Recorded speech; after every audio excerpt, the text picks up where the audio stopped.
Bonjour. L'affaire Khalifa Sall est le sujet le mieux traité par les journaux parus ce 21 février 2018. À la une de Rewmi Quotidien, l'on nous apprend que la Cour de justice de la CEDEAO, le maire de Dakar, a été débouté. La nouvelle est tombée hier au moment où les avocats de Khalifa Sall et compagnie étaient à fond dans les plaidoiries à Dakar. Et ce qu'ils demandaient à la Cour de justice de la CEDEAO, c'est que l'État du Sénégal respecte ses engagements internationaux et respecte l'immunité de Khalifa Sall, mais surtout est fondamentalement son droit à un procès équitable et qui soit placé dans des conditions d'égalité, avait dit un des avocats de Khalifa Sall, rappelle Rewmi Quotidien, qui livre aussi la version de l'État représentée par ses avocats dont Maître Baboucar Cissé. Khalifa encaisse un an, titre Le Quotidien, qui parle ainsi de la décision de la Cour de justice de la CEDEAO. Et ce que dit le verdict de la CEDEAO, Walf Quotidien nous en parle dans sa livraison du jour. Ce journal renseigne dans ses colonnes que dans sa décision, la Cour de justice n'a pas ordonné les mesures provisoires demandées par les avocats de Khalifa Sall. Il réclamait qu'une injonction soit faite à Dakar de laisser la défense entendre tous leurs témoins à décharge et que le tribunal correctionnel accepte la caution devant permettre une liberté provisoire au maire de Dakar. Walf en déduit que Khalifa n'est pas débouté par la Cour de justice de la CEDEAO car la plainte du maire de Dakar pour la violation de ses droits au Sénégal n'est pas encore examinée par l'instance communautaire. S'agissant du procès de la caisse d'avance qui se déroule à Dakar,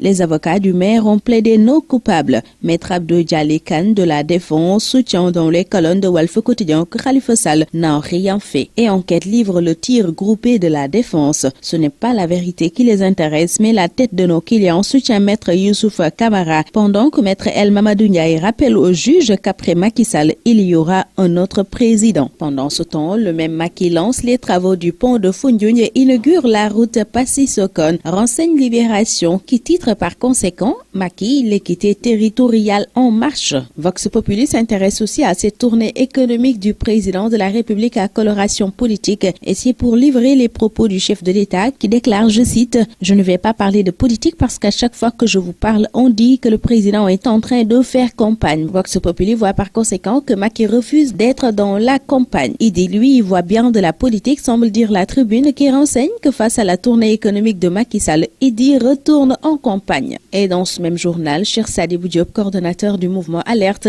invite à éliminer toute cette oligarchie politique. L'évolution du Front social est à la une de Vox Populi avec Pape Birama Diallo de la centrale de Soc qui livre le réquisitoire salé de l'UNSAS contre l'État. Il y a un louvoiement du gouvernement, un manque de volonté politique, soutient-il, avant d'indiquer, je cite, « On nous dit que le gouvernement a de l'argent, l'État est liquide, mais un budget social s'est soldé, le passif social, soutient-il. » Au même moment, l'Observateur nous fait part d'un déficit de production et d'un problème de distribution du liquide précieux dans la capitale avec un gap de plus de 20 000 mètres cubes par jour. De 200 000 abonnés en 96, la SDE est passée à plus de 800 000 aujourd'hui et des milliards de francs CFA ont été engloutis par les flots, fait savoir ce journal qui étale le bal des excuses et titre « Au secours Dakar ». Un peu plus loin, à Vélingara, des restes humains emballés dans un sac en plastique ont été retrouvés par des bergers en brousse, selon toujours le journal du groupe Futur Média qui nous apprend que selon l'enquête, les ossements et le crâne sont de Mamadou Kanté, tué puis brûlé par Amadou Sadio Keita. Il y a eu mort d'homme cette fois-ci sur la route de Porokhane, renseigne l'AS qui fait état même d'un mardi macabre. Le motard de Tanor Dieng, Massar Diop, a été mortellement fauché par un bus selon ce journal qui livre les derniers mots de l'enfant de Sibassor avant de nous faire part d'une collision qui a fait près de 10 morts et des blessés graves. C'est à 3 km de Nioro d'après l'AS. Rewmi Quotidien rapporte aussi les détails de cet accident du cortège de Tanor Dieng avec le motard qui a perdu la vie. Ce journal nous fait part aussi du décès d'Amadou Mbaïloum et Rewmi en déduit que la voix du Macky s'est éteinte. Dans Stade, le quotidien du sport, l'on informe que Gana Gueye prolonge jusqu'en 2022. Lui-même soutient dans ce journal qu'Everton est le bon endroit pour lui. C'est tout pour ce tour des journaux. Très bonne lecture, excellente journée à tous.